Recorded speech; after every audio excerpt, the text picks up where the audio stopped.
खुशी की रेसिपी में बनाने के लिए सबसे पहले क्या करना चाहिए कि सबसे पहले खुद को स्वीकार करना।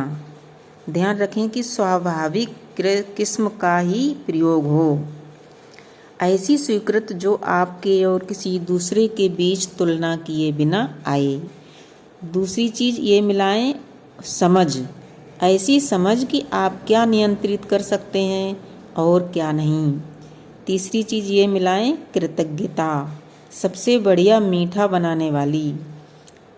और मिलाएं अच्छे दोस्त, अच्छा दोस्त पाने के लिए अच्छा दोस्त बने। और मिलाएं दया भाव, जो हमेशा प्रचलन में रहता है। और मिलाएं व्यायाम, खेल, डांस, योग और सैर करना, जो भी हो सके बस शुरू करें। किसी की मदद करना, पीयर मेंटर, साथियों के सलाहकार बने, किसी बुजुर्ग से मिलें, बच्चों के कैंप में जाएं और स्वयं सेवक के रूप में काम करें। पास वाले मोहल्ले या पार्क की सफाई करें, लंगर में सेवा कार्य करें या उसमें खाना बनाएं।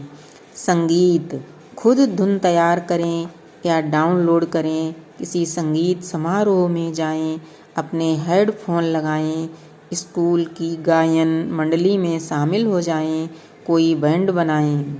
दृष्टिकोण, वह बात जो अभी आपको परेशान कर रही है, कि आप 5 साल बाद, 5 महीने बाद या 5 दिन बाद उसका कोई महत्व होगा। वह काम जिसमें आपको मज़ा आता है, व्यायाम या संगीत के साथ आप इसे दुगना कर सकते हैं या अपनी पसंद का कुछ और भी जोड़ सकते हैं। और प्रकृति के साथ समय बिताना, नदी के किनारे बैठें, बगीचे में टहलें, जंगल में हाइकिंग, लंबी यात्रा करें, झील में गोता लगाएं, रात के समय बाहर जाएं और चांद को निहारें। सूर्यास्त के समय पहाड़ी की चोटी पर पिकनिक मनाएं। जब आप प्रकृति के साथ होते हैं, अकेले या दोस्तों के साथ, तब आपको आम तौर पर अकेलापन महसूस नहीं होता। आप अकेले होने पर भी कभी अकेलापन महसूस नहीं होगा।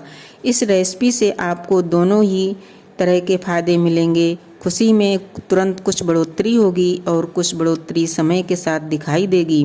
अगर आप सच में इस समय बेहतर महसूस करना चाहते हैं तो आप जो पका रहे हैं उसके साथ निम्नलिखित में से कुछ और भी शामिल कर सकते हैं। उसमें एक डायरी में लिखें, एक मज़ेदार यूट्यूब वीडियो, हंसते हुए बच्चों की कोई पोस्ट देखें। अगर यह किताब आपके चेहरे पर मुस्कान नहीं लाती तो आप इसकी कीमत वापस मांग सकते हैं। अरे रुकिए, यह किताब ऑनलाइन निःशुल्क उपलब्ध है। अपनी नोटबुक को व्यवस्थित रखना अजीब लगता है ना, लेकिन ये बहुत फलदायक हो सकता है। खाना पकाएं, कोई रेसिपी अपनाएं या कुछ नया बनाएं, दोस्तों को खिलाएं या अकेले ही औपचारिक दावत के लिए बैठ जाएं।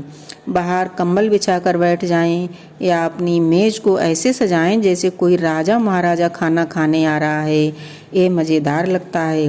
किसी पशु को पालें, उन्हें यानी प्रिय कहने का कोई कारण है, ऐसे बोलें। पक्षियों से बात भी करें। ये इस रेसिपी में थोड़ा सा जादू भी है। इसे जितना चाहें उतना खाएं, आपका पेट कभी नहीं भरेगा। अपने दोस्तों, परिवार और अजनबियों के साथ बांटकर खाएं। आप मौज मस्ती और संतुष्टि से भरा सुखमय वातावरण तैयार कर सकते हैं। यह एक अनूठा विचार है।